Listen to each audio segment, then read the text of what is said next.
तो चलिए हम लोग सी प्रोग्रामिंग के सीरीज को आगे बढ़ाते हैं और आज के सेशन में हम लोग बात करेंगे character set in C and comments के बारे में। तो इसमें हम लोग दो टॉपिक कवर करेंगे, कैरेक्टर्स क्या होता है सी लैंग्वेज में और कमेंट्स क्या होता है, और हम लोग अपने प्रोग्राम में कमेंट्स को कैसे लिखेंगे, उसका सिंटैक्स क्या होता है। पहले हम लोग बात करेंगे कैरेक्टर्स के बारे में। तो कैरेक्टर्स जो होता है ना, वो आपके अल्फ़ाबेट्स और डिजिट्स का सीक्वेंस होता है और हमारे सी लैंग्वेज में टोटल 256 कैरेक्टर्स को सपोर्ट करता है C compiler.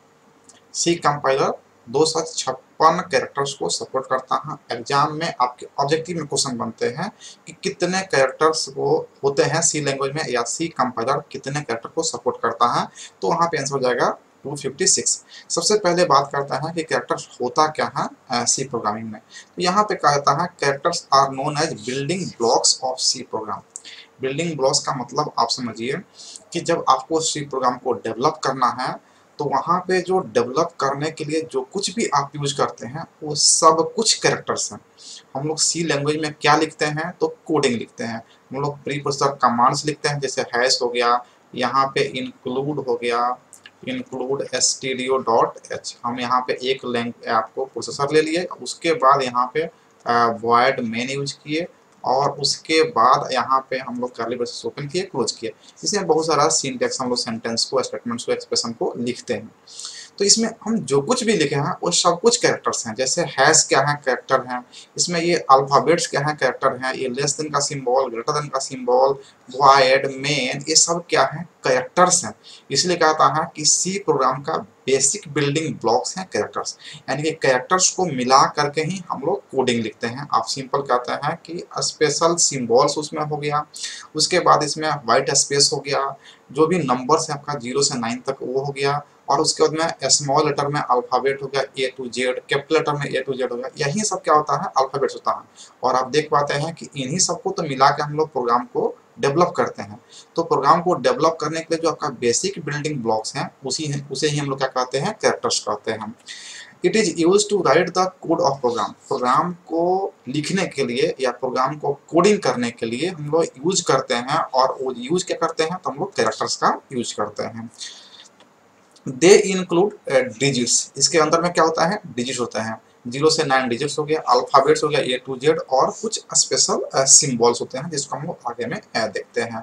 The C language provide 256 characters, यानी कि सी लैंग्वेज में सी कंपाइलर 256 कैरेक्टर्स को सपोर्ट करता है। इसका मतलब ये है कि वो 256 कैरेक्टर्स हैं जिसको आप सी लैंग्वेज में यूज करेंगे, और कैरेक्टर आपका कंपाइलर उसको सपोर्ट करता है। किसी भी कैरेक्टर को आपको लिखना होगा तो आपको सिंगल कोस्ट के अंदर में इस तरह से लिखेंगे। तो सिंगल कोस्ट में जैसे यहाँ पे हम ए लिख दिए तो ये क्या हो गया, एक कैरेक्टर्स हो गया। तो हमको 5 लिखना है, यहाँ पे सिंगल कोट में लिख दिए तो इसको हमारा कंपाइलर एक कैरेक्टर पढ़ता है। अगर हमको यहाँ पे @ लिखना है और इसको सिंगल कोट में कर देते हैं, ये आपका क्या हो गया, कैरेक्टर्स हो गया। अगर यहाँ पे हमको इंडिया लिखना है और सबको अलग अलग लिख रहा है तो ये अलग अलग जो है ना आपका एक एक कैरेक्टर है। इंडिया देखिए यहाँ पे आपका 5 कैरेक्टर हो गया, 1 2 3 4 5, ये 5 कैरेक्टर हो गए। इसको मिला देंगे तो बन जाता है स्ट्रिंग। देखिए INDIA, इंडिया को मिला दिए और इसको डबल कोष्टक क्लोज कर दिए, तो इसको हम लोग बोलेंगे स्ट्रिंग। तो स्ट्रिंग की कोड हम लोग डिफाइन करते हैं, the collection of characters, combination of characters या कलेक्शन ऑफ कैरेक्टर्स या sequence of characters is called string. लेकिन जब सिंगल सिंगल वो रहेगा, चाहे वो कुछ भी हो, अगर यहाँ पे कॉमा है तो ये भी क्या है, एक कैरेक्टर है। अगर यहाँ पे सेमी कोलन है, ये भी क्या है, एक कैरेक्टर, इसको मानता है हमारा सी कंपाइलर। तो इस तरह के जो सिंबल हैं वो 256 है जिसको सी कंपाइलर सपोर्ट करता है।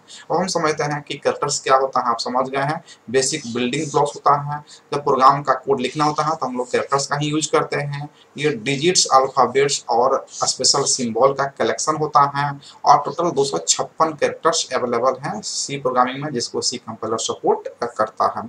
अब ये जो कैरेक्टर्स हैं वो ये सब दिए गए हैं। देखिए आपको लोअर केस में अगर अल्फाबेट्स लेते हैं तो ए टू जेड आपका कितना होगा, ये टोटल 26 हो गया। फिर अपर केस में आपको हो जाएगा ए टू जेड, एक भी कितना हो जाएगा आपका 26 हो जाएगा। डिजिट में 0 to 9 ये कितना हो गया आपको 10 हो गया। तो ये टोटल मिलकर आपको जो है ना 52 और 10 62 कैरेक्टर्स यहाँ पे हो गए। और बाकी जो आपके स्पेशल सिंबल्स हैं जैसे आप देख पा रहे हैं, हाइफन है, निगेशन है, एट द रेट है, और उसके बाद में डॉलर है, हैश है, ये सब जो है ना आपके सिंगल सिंगल कैरेक्टर्स हैं। तो ये सब, और यहाँ पे आपके व्हाइट स्पेस में है जिसमें ब्लैंक स्पेस, जिससे हम लोग व्हाइट आपको स्पेस देते हैं उसको बोलते हैं ब्लैंक स्पेस। कैरेज रिटर्न यहाँ पे है जिसको स्मॉल में जो है ना हम लोग शॉर्ट में CR बोलते हैं, कैरेज रिटर्न। ये क्या करता है, जब कैरेज रिटर्न का फंक्शन आपको यूज करना होगा तो आपका क्रसर जो है ना स्टार्टिंग में लेकर चल जाएगा, न्यू लाइन पे नहीं। उस जिस लाइन में है आप उसी लाइन में जो है ना स्टार्टिंग में जाएंगे, तो उसी को बोलते हैं कैरेज रिटर्न। फिर टैब से आप समझ करते हैं, न्यू लाइन में चल जाता है, आपको जो है ना स्पेस कई ब्लैंक स्पेस हो जाता है तो उसको बोलते हैं टैब। अगर आप न्यू लाइन में आते हैं तो नेक्स्ट लाइन पे आ जाएंगे तो उसको बोलते हैं न्यू लाइन, जिसको हम लोग यूज कर रहे थे फॉरवर्ड स्लैश एन, इससे हम लोग न्यू लाइन में चल जाते हैं। तो इन सभी को मिला करके जो हमारा नंबर्स होता है वो कितना बनता है 256, और इन सभी को सी कंपाइलर सपोर्ट करता है। तो हम समझते हैं कि कैरेक्टर्स आपको समझ में आ गया। कैरेक्टर का यूज कहाँ है, तो प्रोग्राम का कोड लिखने में हम लोग कैरेक्टर्स का यूज करते हैं।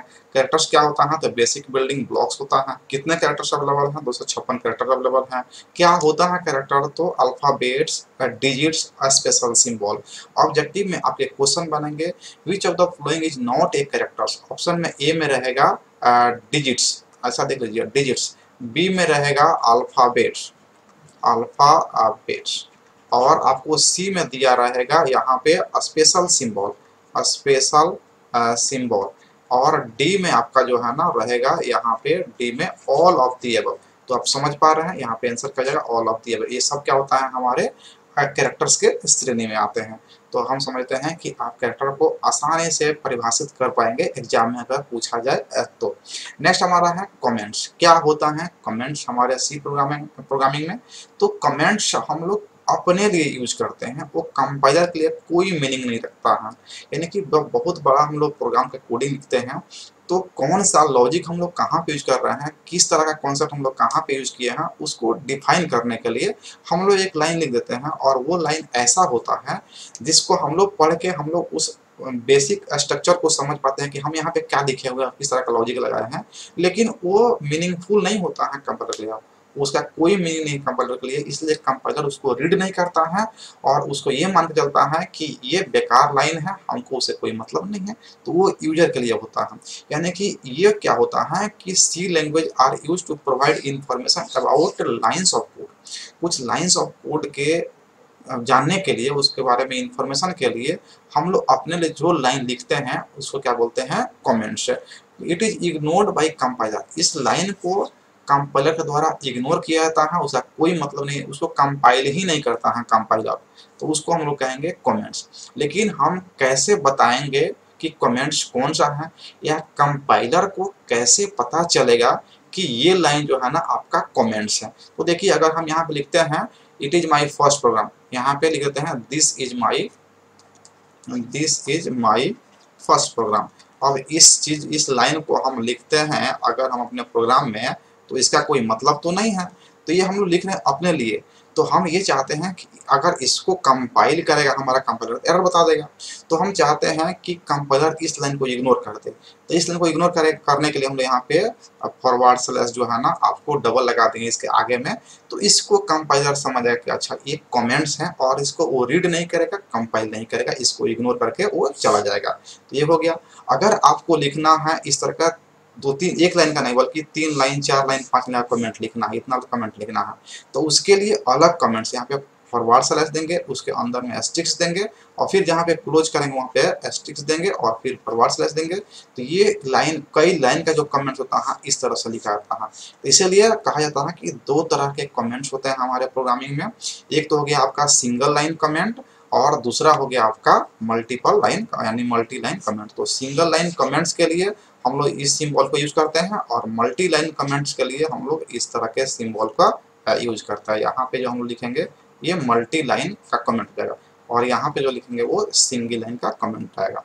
तो हम समझते हैं कि आपका सिंगल लाइन कमेंट और मल्टी लाइन कमेंट क्लियर हो गया। अब इसी सिंटेक्स में हम जो यहाँ पे सिंटेक्स लिखे हैं, इसमें अगर हम यहाँ पे ऊपर में यहाँ पे इस लाइन को यहाँ पे अगर हम फॉरवर्ड स्लैश लगा देंगे तो ये पहला लाइन कमेंट्स हो गया, यानी कि ये कमेंट्स इन सी, ये लाइन जो है ना कमेंट्स हो गया और इसको कंपाइलर रीड नहीं करेगा। लेकिन हम चाहते हैं कि इन सभी लाइन को हम कमेंट बना दे, तो उसके लिए हम लोग यहाँ पे एस्ट्रिक्स और यहाँ पे फॉरवर्ड स्लैश लगा देंगे और यहाँ पर लास्ट में एस्ट्रिक्स और यहाँ पे फॉरवर्ड स्लैश, तो ये पूरे लाइन को ही हमारा कंपाइलर रीड नहीं करेगा। तो आपका क्लियर हो गया कमेंट्स और कैरेक्टर सेट क्या होता है, कैरेक्टर क्या होता है सी प्रोग्रामिंग में। हम समझते हैं कि आपको क्लियर हो गया होगा। और तो मिलते हैं इसके अगला टॉपिक के साथ नेक्स्ट वीडियो में। तब तक के लिए धन्यवाद, CTH एजुकेशन से जुड़े रहने के लिए।